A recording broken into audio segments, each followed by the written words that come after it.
I could do a 3 a.m. Blair's thoughts at 3 a.m. It's not. What was that song that you sang last time? It's 5 o'clock in the morning. I was like, it's not in the afternoon. Different vibes, my guys. Different 3 vibes. a.m. I must be lonely. Mm-hmm. And they all sound And like yeah, and this. yeah, I'll just say, baby. We do it so well. It was like all the 2000s. Let me take you Yeah. higher. I know that's not the words, but that's what he sounds like.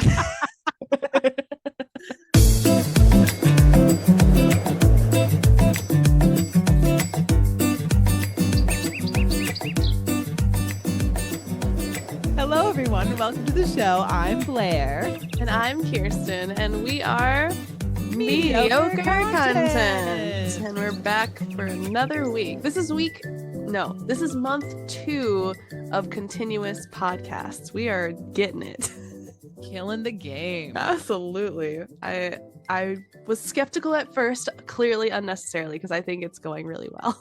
Yeah, I like it. I think this is fun. This is a good time. I like being able to like post about our podcast every week too. Yeah, I think it makes it easier on social media too.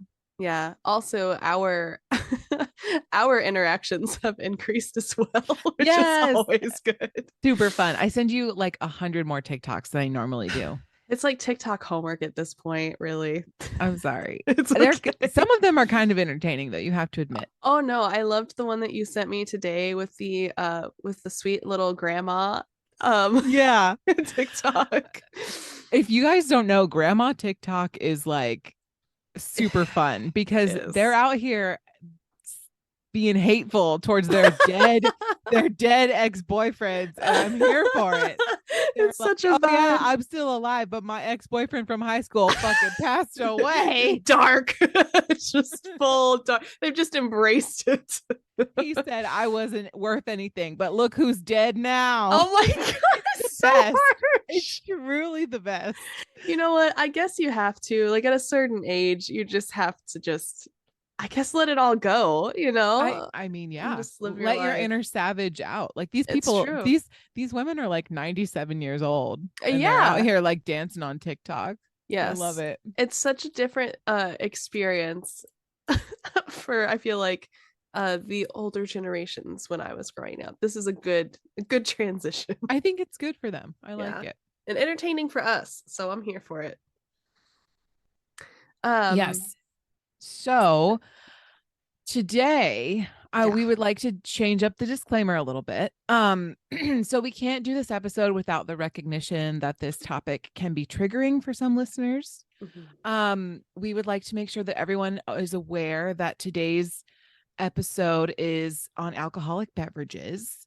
So this could be a difficult or triggering topic for some people. And so if this is triggering for you, go ahead and skip this episode. Yeah. Your health and well-being comes first. Mm-hmm. And also for those that maybe need help with alcohol or other addictive substances, we encourage you to seek the help that you need. You can reach out to the National Institute of Alcohol Abuse and Alcoholism. And we will link that in our description of this podcast. So they have a full list of everything that you may need in the event that that is something that you feel needs to happen for you in your life. Yeah. We want this to be a fun episode, but we just have to put it out there in the beginning that, you know, this topic may not be for everybody.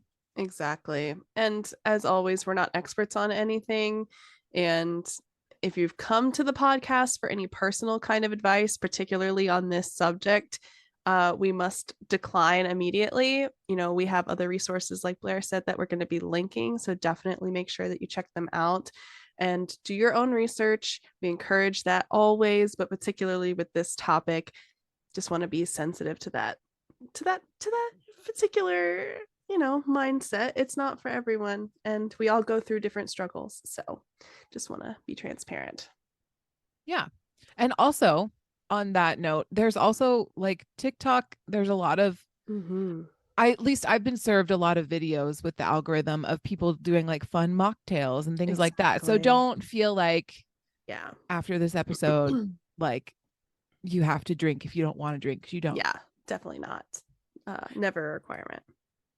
So with that being said, I'm going to go ahead and take us into the good news. Does that sound good to I'm you? so excited. All right.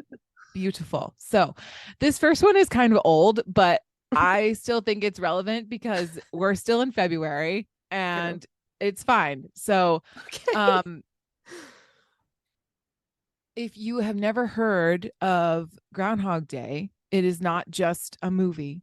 It is also an actual holiday. Yes. And according to records dating back to 1887, Pugsatawny Phil, which is a groundhog that lives in Pennsylvania, has predicted winter more than 100 times. So just let me give you a brief overview. Please for those who don't know. So I don't know. I actually don't. I should have done more research on this particular holiday. But anyway, the gist of it is the groundhog in Pennsylvania, his name is Phil, and every year they get him out of his little hole where he lives.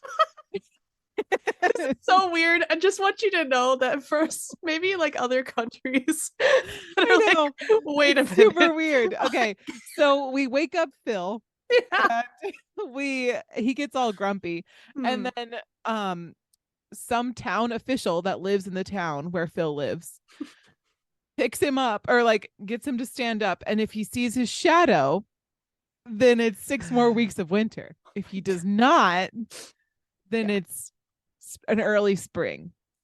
And I don't know why we do this. I don't know either. I just thought it was worth bringing up. And why specifically a groundhog? And also why this one in particular in this town in this state. Right. And I mean, it could have been a beaver. It could have been. It just happened to be the groundhog was in the right place at the right time. I don't know. Living his dream now. My goodness. Yeah. Set the standard for all groundhogs. It's a bit too high. So anyway. So Phil has predicted winter more than 100 times. 6 more weeks of winter. 10 years were lost because there were no records kept. Whoa. And in the 2021 and 2022 forecasts also called for 6 more weeks of winter. Gross. So, and I also, the other thing, this year he predicted 6 more weeks of winter. Shocking. I know. Shocking. Come on, Phil. I know. And apparently this is what I found was interesting for those who are aware of this holiday already and like know the deal. This is what I think is interesting. New York City's Staten Island has a groundhog at the Staten Island Zoo. His name is Chuck. What? And he made an early prediction for spring. What? Oh no, now they're gonna have to fight. I'm gonna need to fight. I need groundhog to groundhog, Chuck and Phil just that's what I'm saying. Like I don't know. So wow. I don't know. If you want to go with Staten Island Chuck, which is what he's called. Staten Island Chuck. but which I think is kind of misleading, because I would venture to say that maybe he's a woodchuck. Maybe. And that, because based on his name, I feel like that would be appropriate. But I like, obviously those are two different things, so it doesn't make any sense. But why did New York want their own? New York is a very pick me place. You know, they just have to have everything their way. It's my way. Yeah. We're going with Chuck. You know what? I'm going with Chuck too. I don't want any more winter. I'm going to go with the OG and say, you know, it's probably going to be more winter. Guess we'll find out. Yeah. Keep you posted. Yeah. All right. Our second piece of good news, rolling right along. Going into it. So everyone's heard of the Girl Scouts. Girl Scout cookie season is coming up, ladies and gentlemen. So excited. Very excited. What's your favorite Girl Scout cookie? First of all, we need to get this cleared up. I forget what they're called, but they're the little like shortbread butter cookies or whatever. Oh yeah. Yeah. Okay. Trifoils? I think it's trifoils. I have no idea. I don't know. Anyway, those are my favorite. I'm a Samoa person or a Ugh. Thin Mint person, and I don't want to hear it because those are the two most popular. So everyone agrees with me. Literally, Papa, my grandfather, loves Samoas, but he's also a coconut fan, which I am not. So That's fair. yeah. That's fair. But I like Thin Mints though. Thin Mints in the freezer. Oh my Yes, God. exactly. I Freezer can't, Thin Mints. like, there's nothing better than that. All right. So Troop 6000 is Oh. a Girl Scout program specifically designed to serve girls in the New York City shelter system. Oh. Each week, Troop 6000 meets in shelters across the city, and troop meetings are facilitated by trained troop leaders and women also living in the shelter system paired with the community-based volunteer also help lead the group. Cute. Okay. And this gives the girls opportunities to make new friends, earn badges, and see themselves as leaders in their community. Nice. Yeah, so it's a really great program. Mm-hmm. And you can actually buy cookies from them online, Oh. so to support them. And all 100% of the 100% of the proceeds from each box of cookies sold by the members of Troop 6000 directly support the troop experience and is used to pay for things like badge activities and supplies. Nice. That's awesome. Yeah. Um, so and all of the members get together because there's a bunch of different meeting places, I guess. Okay. Yeah. Because there's so many, and they're spread out throughout the 5 boroughs of New York. That's awesome. So they get together and decide and set goals on how to spend their money and everything, just like a regular Girl Scout troop, but it's just like a little Yeah. bit bigger, I think, is That's what it the sounds idea. like. Yeah. So anyway, cookies are on sale March 1st. If you want to buy from this particular troop, they have a website and everything. So you Mm-hmm. guys can do that if you want. We'll link everything down below. That's odd. It's so interesting to be Troop 6000. I wonder if that's like an actual number, like as in like there are 6,000 troops, or how many different troops there are, or if they're just like, no, we're going to be called Troop 6000. I was never in Girl Scouts. Do you know what I'm saying? I do know what you're saying. So like in theory, there would be like a troop number 1, and then Correct. it Right, just right, right, goes right. from like 1, 2, and A depending. 6,000. I am not sure how the number is established. Me neither. Yeah, I don't know. Yeah, I'm I not I was sure. Girl Scout adjacent. I had a lot of friends who were in Girl Scouts, but Oh, yeah, I never participated really. me neither. Yeah. That's interesting though. I'm all for the Girl Scout cookies. Me too. Me too. Yeah. And I figure like if you're going to buy from, like, obviously buy from your local Girl Scouts, but like, Right. if you live in a place where there's not, this is a great Right. option for you. And they'll deliver them to your door without like you having to go anywhere or do anything. So, That's awesome. Yeah, I love that. Especially door to door Girl Scouts aren't as prevalent here, but they are in like all the shopping centers pretty soon. So definitely. excited about Definitely. that. Um, but I was about to try to make like a segue and be like, what goes great with Girl Scout cookies? Alcoholic beverages. Yikes. Which you never know. Yikes. I've never tried the pairing. I can't really attest to I'm it. sure on Pinterest you can like pull up, Oh, I bet. a really good recipe for like a Thin Mint mudslide Yeah, something or other. that would be great. But I'm not going to use that segue because I don't think it fits in the what are we talking about? The Paleolithic era of alcohol. All right, we're taking it back. We're We doing are. the retro alcohol. I'm sure they were going door to door then too. Um, Totally. all right. So, as mentioned previously, this episode is going to be on alcohol. And as other like episodes, like everything we've done, this is skimming the surface. This is a lot of theoretical whatevers that we're going to start with, give you a basic timeline of potentials because realistically, when it comes to things like alcohol, and even for our coffee episode, it's really hard to narrow down specifically when these things started to become popular and when they purposefully became made by Right. you know Right. so the articles that I was looking at, it basically said that alcohol is a natural process in terms of creation. And many scholars have noted that animals such as primates or insects or even birds will partake in alcohol, like naturally created alcohol, but it's all accidental because it's usually like fermented berries or fruits or things like that. And they'll just eat it. So so what you're saying is like when berries like fall off a tree or a bush or something, right. and then they Yeah. start decaying, and then Right. a bird eats a rotten berry and gets a little like wasted. buzz. Yeah. Yeah. Okay. Yeah. Wasted. Wasted. That bird should not have flown home, but you know, All right. it's just a wild party. That's when they go in the windows, right? Oh, yeah, exactly. That scares me every time. All the birds here do that, particularly the doves for some reason, and it gives me a heart attack every time. Oh my gosh. Any hoodle. So it's just to say that there's no direct evidence that our ancestors fermented and drank said fermented liquids, but there are lots of different pieces of evidence that may suggest around the time that this was happening. It's all theoretical. Okay. Okay. So that's just to start you off. Take everything with a grain of salt. We don't actually know. Okay.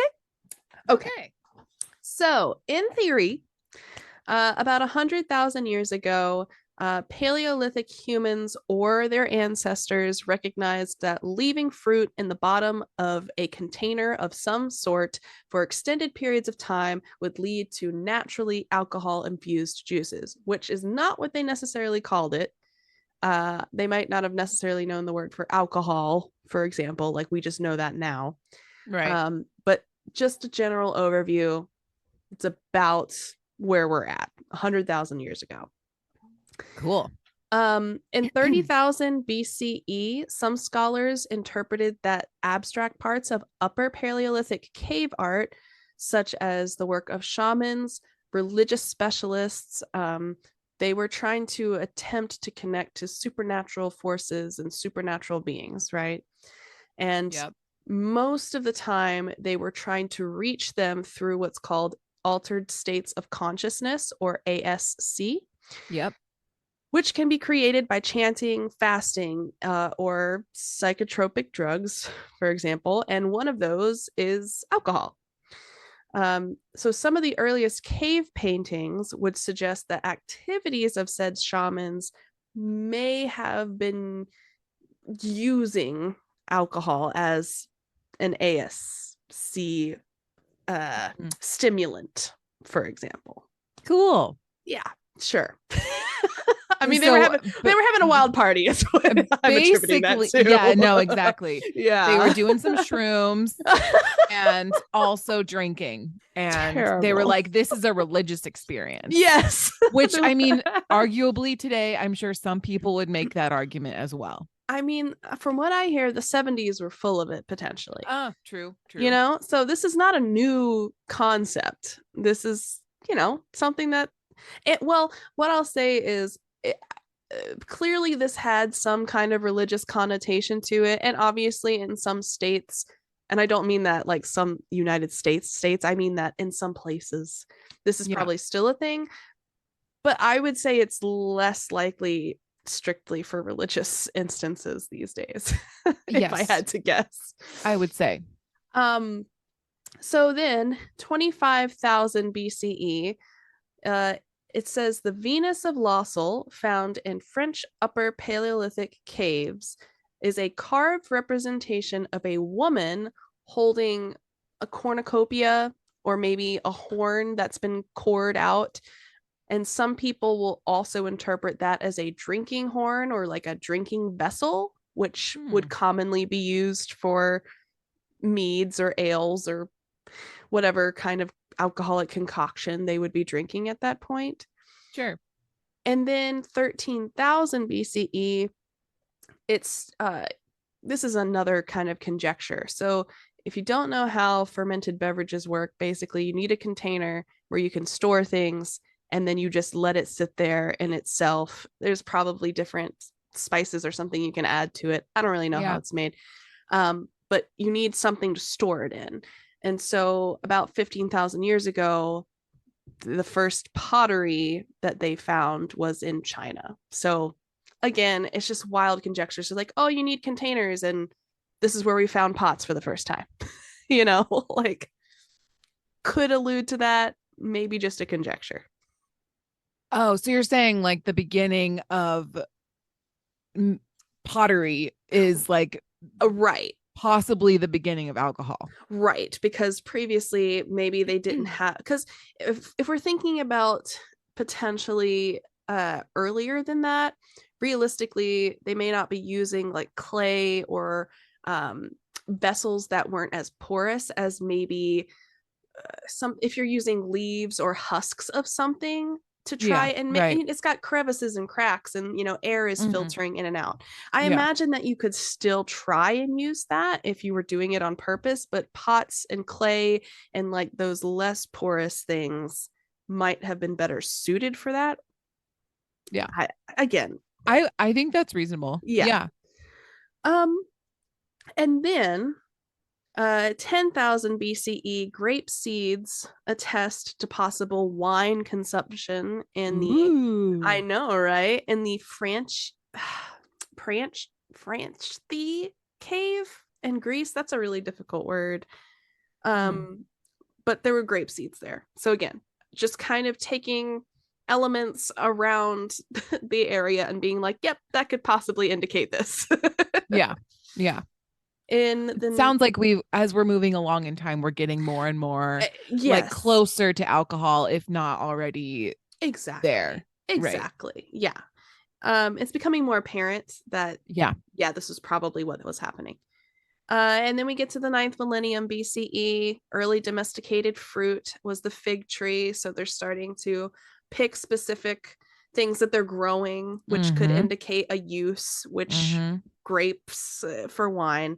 And then 8th millennium BCE, the domestication of rice and barley. And that's important because those were the crops that were used to ferment the alcohol. Right. It occurred about 10,000 years ago. So again, as you stated, getting a little more specific. It's getting granular. We're getting all the different ingredients showing up. Exactly. And in bulk. So something, it's like on purpose. Right. So that's kind of their estimation of more like individual details, again, that just indicate the potential pathway that was being discovered as people became acquainted with the potential for alcohol. But there were also historical pieces of production methods of alcohol. So now, again, even more granular. So basically, we stopped at 10,000 BCE. And after that period, became different options for production. So in 7,000 BCE now, it's stated that the earliest evidence of wine production came from jars at the Neolithic site in China. I would try to pronounce the specific place in China, but I don't want to do it injustice, and so it's in China is where we're gonna leave that. And the reason that they state that this was the earliest evidence is because there was residue analysis from the jars that they collected that indicated fermented concoctions of rice, honey, and fruit. So just that, again, the combination. 5,400 to about 5,000 BCE, based on recovery of what's called tartaric acid, and that is a white crystalline organic acid that just naturally occurs in most fruits. That evidence was found in ceramic vessels, indicating people produced resinated wine. Not really sure what resinated wine is. But it was done on a really large scale, and it was in Iran specifically is where they found it. So again, finding it more places. Are you looking it up? Yes. What is resinated wine? Should have asked Siri. Or I don't have a Siri, Alexa, or a Google. So Okay. Well, according to Wikipedia, resignated wine is a type of wine which derives part of its flavor from the exposure to tree resins, in most generally pine resin, therefore often being known as pine wine. Pine wine. That's fun to say. Prior to the widespread use of barrels in Europe, wine was stored in amphorae, which is a type of container with a pointed bottom and a characteristic shape. Oh, it's like a special little pottery vase thing for cute. wine. Okay. Yeah. But then, so I guess let's bring those back. Yeah, so there's barrels, and then wine was stored in the cute little pottery things with they're like a pointed end, so you can't sit them up like a regular vase. It's just pointy on the end. And then there's like two handles at the top. Okay, that's cute. And yeah, wine was sealed with flavored resin, and over time became a feature of the wine itself. Okay. So resignated wine basically means that the barrel or the container was sealed by a specific kind of resin, which then contributed to the taste. Contributed to the flavor. Contributed is the word I was looking for. Which, to be fair, makes sense even if you're storing it in barrels of wood. I mean, that's what happens when you age whiskeys and bourbons and things like that. So that makes sense. Yeah. Okay. So yeah, that was going on in Iran. That's where they found the tartaric acid evidence was in those jars that had been sealed by, I guess, this magical resin. 4400 to 4000 BCE, grape seeds, empty grape skins, and two-handed cups were in two-handed cups Greece. Interesting. I don't know if you're sharing with your bestie or you just need two hands. I don't know which one it is. Hey, imagine like a toddler cup. Like a sippy cup. I don't really know why it was two-handled. That's interesting. You know, I guess whatever you need for stability at that point. Yeah. But those are also the early evidence of wine production, specifically in the Aegean Sea region. So it's just spreading at that point. Okay. 4000 BCE, a platform for crushing grapes and a process to move said crushed grapes to storage jar were evidence of wine production in Armenian site of Arena 1. Just spreading. And different methods. So, you've got fermented and now we're crushing them and then storing them. Maybe they didn't crush them prior last time. They just had them whole. And so now they've come up with a new method to produce it. The fourth millennium BCE, wine and beer were produced in many locations in Mesopotamia, Assyria, and Anatolia. Hopefully I'm saying that right, and treated as a trade and elite luxury good. At the same time, the pre-dynastic Egyptian tomb paintings had wine jar evidence as well as local production of herb-based beers. That is so hard to say, herb-based beers. So spreading. Different methods, different areas all had their own specific ways. And then we reached 3400 to 2500 BCE in the pre-dynastic community of Hierakonpolis in Egypt, had a large number of barley and wheat-based brewery installations. So many bees in this one. Yeah. It was a lot. Barley and wheat-based brewery installations. Barley-based brewery beer. No, it's like just stuck in my mouth for some reason. So it sounds like it's had beer like before, like the beer that we would consider beer. Exactly. Yeah. Pretty neat. So that's kind of the history. Everything else, again, I mean, after that time frame, people are just continuing to spread different methods, continuing to create their own, continuing to manage their own product, imports, exports. Everyone's getting different ideas.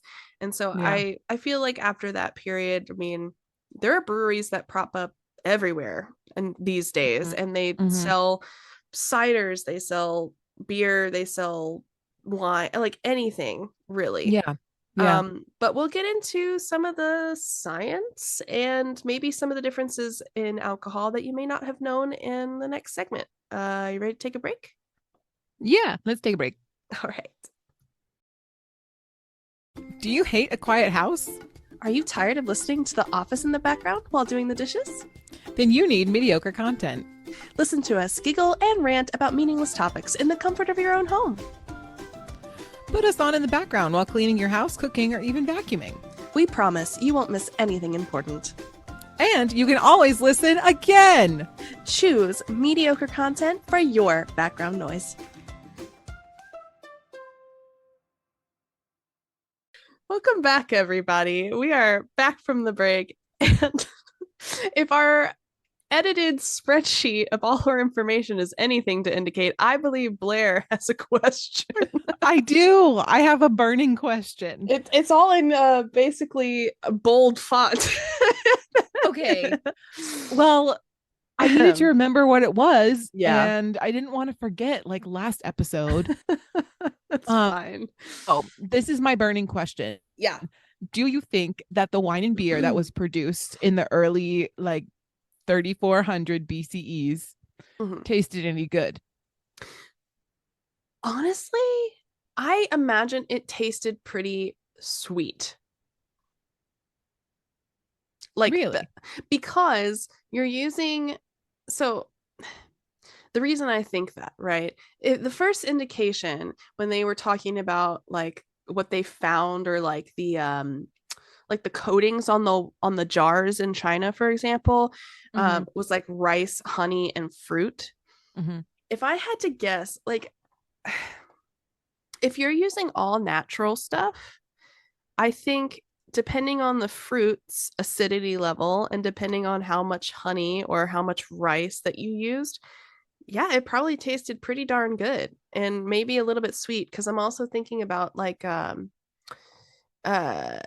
Japanese plum wine, which is also really sweet, and you usually get that with like a giant plum in your glass. Well, I mean, it was definitely good because people were drinking it, right? But like maybe. Well, I mean, in our coffee episode, we talked about how like drinking water was kind of like a no-no back right. then, you know? And so it was like, well, the next best thing before coffee was alcohol, because you knew that you weren't gonna get sick because it was alcoholic or acidic or clean. Yeah. Clean, right? So even if it didn't taste good, it might have been the only option. True. Yeah. So I feel like it would have, though. I mean, you're using all natural ingredients. Yeah. I mean, well, just because you're using all natural ingredients doesn't mean like you could ferment that and it would be disgusting. You know what I mean? Like you really, butts. It's like, it's a fine line. And there's also a science that goes into it. So I'm sure there were, just like there is today, people who are really good at making wine, and they have a lot of people who are interested in their wine because they're the best ones at making it and like that kind of thing. I wonder more if, so regardless of whether it tasted, like if we think it tasted good, I wonder what the different flavor preferences were throughout history. Like, for example, how did China prefer to have like a more bitter taste or sweeter taste, or compared to Egypt? Like what kind of flavor palettes? Because obviously they have different types of fruits that they would have had access to. So I just kind of wonder what their taste preferences would have been, Well, I think it probably had to do with what they had available, based in their geographic region, right? Sure. And I feel like China's was probably sweeter just because they had the sweeter fruits available. That's probably true. And rice, I feel like, is generally like when you ferment something with rice, it's a little bit more like smooth and sweet. Yeah. Yeah. I think you're right.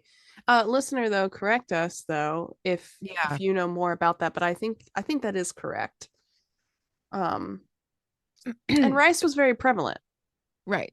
But then you have in like the northern like British Columbia area, they had a lot of mead and beer because like barley and wheat and yeah. potatoes were like, prevalent. their jam over Yeah. there. No, that makes a lot of sense. Um, so with that, because you have all those ingredients, science has a lot to do with this, obviously. Did I say Columbia? Is that what I said? Did you say what? So I think I totally messed that up. I'm so sorry. British Columbia? Yeah, I don't know why I said that. Hmm. I think I meant to say United Kingdom, but for some reason my brain was like British Columbia, but that's actually Canada. And I am aware of that. And I'm very sorry. Same, but different. I wonder what then the real British Columbia would have used. I don't know. If there's any Canadian listeners, I Let us wonder. know. Yeah, because you're right though. The UK had access to potatoes, barley, and etc. Yeah. I wonder what was prevalent in Canada. I don't know Or because Canada was part of the New World though. Like, yeah, so they probably got a lot of like what we got. that's probably true. Yeah. No, that makes sense. Um, yeah, I don't know. IDK, my Uh BFF Jill. gosh, I haven't heard that in forever. Throwback to No, let's your throw it. favorite commercial. Nope, let's throw it right in the ground, right where it belongs. Right in the ground. Don't need that resurfacing. Anyway, science, my preference. So there's a lot of chemistry involved in this because, as we just discussed, whether it's the United Kingdom, China, Egypt, or British Columbia, um, you've got a lot of different key factors that are integrating to make this process of fermentation happen that then produces the alcohol you want.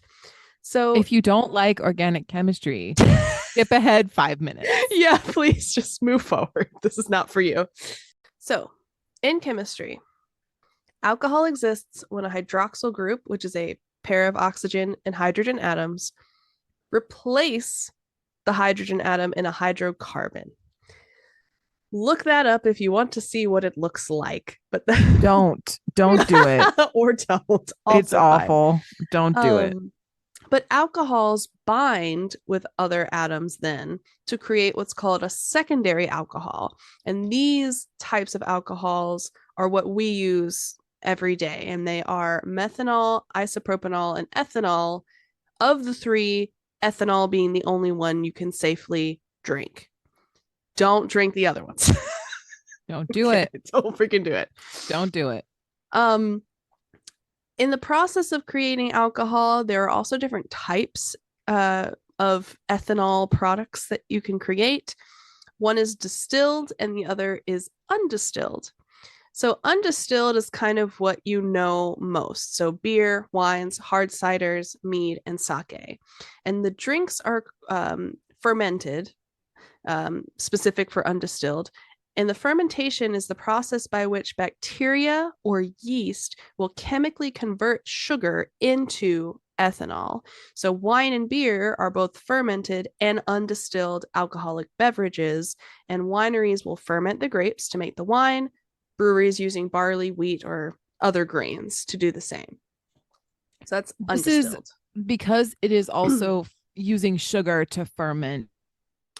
This is why alcohol, or part of the reason why alcohol has such a high calorie content. Correct. Yes. The other option is distillation, a process which follows fermentation. And examples of distilled alcohol is gin, brandy, whiskey, rum, tequila, vodka, absinthe, and Everclear. The process, I know, the process converts a fermented substance into one with an even higher concentration of alcohol. So it concentrates the alcohol by separating it from the water and other components that's created in that fermentation substance. And then liquors and spirits then are distilled. They contain more alcohol by volume than the undistilled versions. And in general, a distilled alcoholic beverage will have a higher alcohol proof because of that. So you'll see on things like whiskeys and bourbons and things like that, there'll be like a proof percentage. Yes. So that's the difference. Personally, if I had to choose a type that I use more often or drink more often, typically doing the undistilled route. I'm a beer person myself. Um, I'm not really like a hard liquor kind of person. So yeah, that's my preference. What is your favorite cocktail? Like if you had to choose one. Uh see, that's the thing. Actually, okay. So it's not one that I just go out and like grab at dinner. It's actually one Mm. that Tyler will make for me, and it's called the Kirsten drink. How original. But it's literally so it's a peach deep eddy with Mhm. ginger beer and lime juice. That's Oh, literally that's it. nice. Yeah, it's kind of like a mule, like a take on a mule. Yeah, totally. And that's my preference, but I like it because I really enjoy peach flavored things. And Hmm. again, since I don't really like all the other things, Yeah, just that's the one I go to. that's fair. No, that's really Yeah. cute. I What like about that. you though? Which what do you go? Well, distilled or undistilled is a preference, but then what's your favorite cocktail? So, okay. Um, it really just depends on like what the vibe is, honestly. Sure. Like Okay. I would say, like if we're at a brewery, I'll drink beer. Like Yeah. it's not a big I really like beer and wine. Mm-hmm. I will drink both. Beer, I'm a little bit more particular about because I can't do IPAs and I also can't Oh. do like dark beer, so like Oh, like stouts. stouts. Yeah. Yeah. I love a good stout though. Yeah. But I love wheat beers and Mhm. sours and like that kind of stuff. Yeah. I'm a big fan. So, yeah, I, Yeah. I'm good with that. Wines, I love a good winery, Mm-hmm. Mm-hmm. Yeah. it's a fun experience. When we were in South Dakota, Mm-hmm. we went to a place that had rhubarb wine, which it's very bitter. But Okay. it's like a sour candy almost. Like that's how it tastes. Have I told you the rhubarb lady story? No. Okay. Tell me your favorite cocktail and I'll tell the rhubarb story. Okay. We might Okay. change your mind on that. It's Oh God. you. Okay. Anyway, um, for just so everybody knows, the winery that it was called Red Ass, the wine, and it was like its mascot was like a red donkey. Oh, Anyway, that's so cute. I thought so. Anyway, it's in South Dakota. Not that anyone goes there, but anyway, If you do. if you do. And then my favorite cocktail is like I would say a gin and tonic is like my Okay. go-to. Yeah. Um, but I also really like Moscow mules too. Okay. So Yeah. one or the like gin and tonic, like if I'm at a bar and it's like super busy and I just need something like, Yeah. I just Quick. it's easy Yeah. and usually like cheaper than a Mm-hmm. regular like a different mixed drink. Mm-hmm. But if I'm at like a restaurant and they have a mule on the menu, then I'll definitely get that. Nice. Yeah. Yeah. I'm I honestly, anytime we're in a place and I'm like, I don't really know what I would want, I just pick any. I just really enjoy like trying different beers. That's like my thing. And I don't even really have a preference for them. I like Heineken to Corona to Guinness to Hmm. pretty much anything. I've been to the Heineken brewery, like the Oh original my one gosh, that's so in cool. in the Netherlands. Yeah, Oh, it's so really cool. They have a really yeah, nice beer. they do. Um, okay. So I have to tell you this because it's actually back in our college years when I discovered this. And I don't know if I've ever told you this. So in I'm like college, deeply afraid of what you're about to tell so in college, do you have any recollection of me working the market with that jelly lady? me. Was it when like you and Tyler were you were like kind of basically living off campus for all intents and purposes with Tyler? Probably. I think Okay. so. Or maybe it was during the summer. I don't know. It was one of those time frames. Okay. So I don't know, maybe. Could have been. So one of those summers, I cannot remember which one. I decided I wanted just like a job to do on the side, and there was this lady. have no freaking clue how I got in contact with her, but basically she made her own jelly. So she made like pepper jellies and different kinds of jams, and she would go to the market, and my job was to help her package everything up, and I would usually run the market stand, set everything up, sell for her, and then take everything back, right? Sure. Yeah. So she made and had a like a full garden out back, but she made rhubarb jelly. And she told me that rhubarb was difficult because if you don't cook it properly, you die. And so so I never tried it because you were scared. I was horrified. Oh my God. That. And now I'm like, I will never eat rhubarb. I know there's rhubarb pie, there's rhubarb jelly, there's rhubarb jam. Like there's rhubarb everywhere. And I don't know how people are eating it. Please do, right because now. I'm horrified even today to even look rhubarb in the eye. And then I think I heard something about eggplant being similar, but I don't know if I buy that. It scared me. Anyway, I quit that job like within a couple of months because she was kind of crazy, but that's a different issue. Oh, okay. All right. So here we go. This is like, I think your story is a little bit based on my very generic Google search. I think your story is a little bit interesting because all right, so okay, based on this information from nationalgeographic.com, okay, seems legit. Rhubarb leaves don't pose much of a threat since a lethal dose of oxalic acid is somewhere between 15 and 30 grams. You'd have to eat several pounds of rhubarb leaves in a sitting to reach a toxic oxalic acid level, which is a lot more rhubarb leaves than most people care to consume. Okay, that's good to know. Can you look up eggplant? Jesus Christ. I mean, we're here. I mean, well, basically, this is like when everyone was freaked out because you can kill someone with apple seeds, because they have a tiny little bit of what is it called? What is in the apple seeds? I don't know. Arsenic.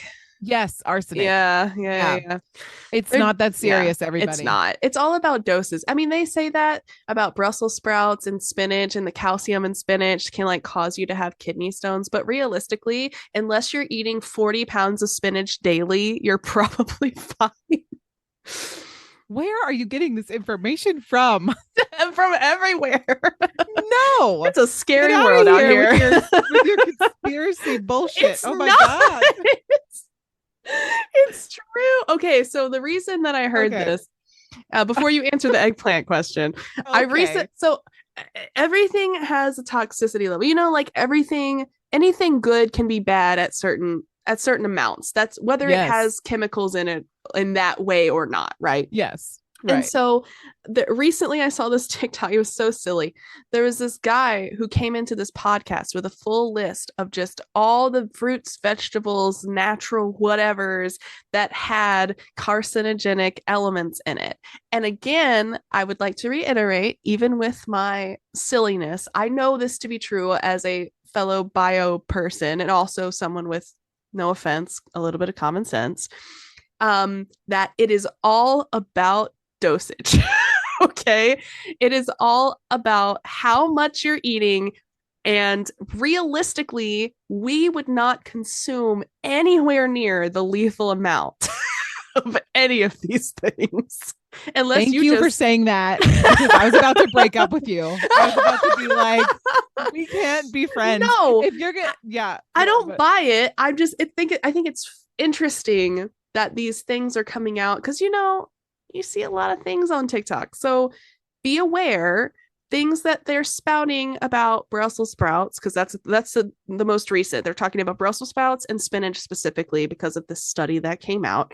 But again, be conscious. You are not downing 10 pounds of spinach and Brussels sprouts every day. Okay, that's unrealistic. If you have Brussels sprouts like once a week, once a month, you're fine. Okay. Just also the benefits of Brussels sprouts and spinach far outweigh any like carcinogenic effect they may potentially have based on one study that may or may not have been peer reviewed. And the other part to this, I know we're getting all sidetracked, but it's important. So the other thing to note is that if it has any level of carcinogen in it, they have to denote it as potentially carcinogenic. So Correct. even if it's nowhere close to being potentially harmful, if there is any indication of what they are looking for to claim it as carcinogenic, they have to label it as such. That's just the nature of the beast. It's a rule. Yeah. It is. So keep that in mind. Anyway, eggplants. I would love to know what you found about eggplants. This is stressful. Okay. All right. It's really derailed from here. All right. So because eggplants belong to the nightshade family. This is according to the gardeningchannel.com. Okay. This is the first thing that came up on Google. So they are in the nightshade family. They contain an alkaloid called solanine, which can be toxic if consumed again in large amounts. Right. Okay. What do they does it say what they consider like large amounts? Kirsten's like, am I never going to eat an eggplant again? I literally had eggplant fries for dinner last night. Oh my God. You're going to die. No. Right now. Any minute now. Right. On this podcast live. No, I'm going to release it like 2 weeks later. She never came back. We're not doing the podcast anymore. No. Kill surprise. All right. All right. Let's see. I have to dig a little bit deeper to get the exact amount. Gotta dig a little deeper. Start singing Princess and the Frog in here. No, thank you. You know, they're coming out with a third Frozen and a third Frozen and a fifth Toy Story.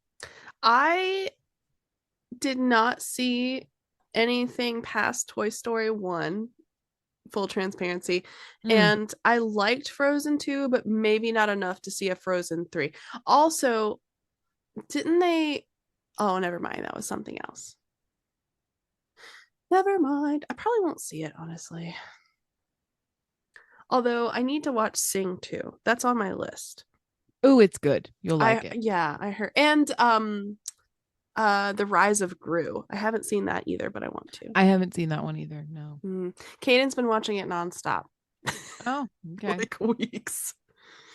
Okay, so it doesn't say exactly like how much, but it says in very rare cases, people can trigger a reaction, which would include hives, swelling, and difficulty breathing in some cases. But that's like your regular allergic reaction. It's not like death. That means you're allergic to eggplant.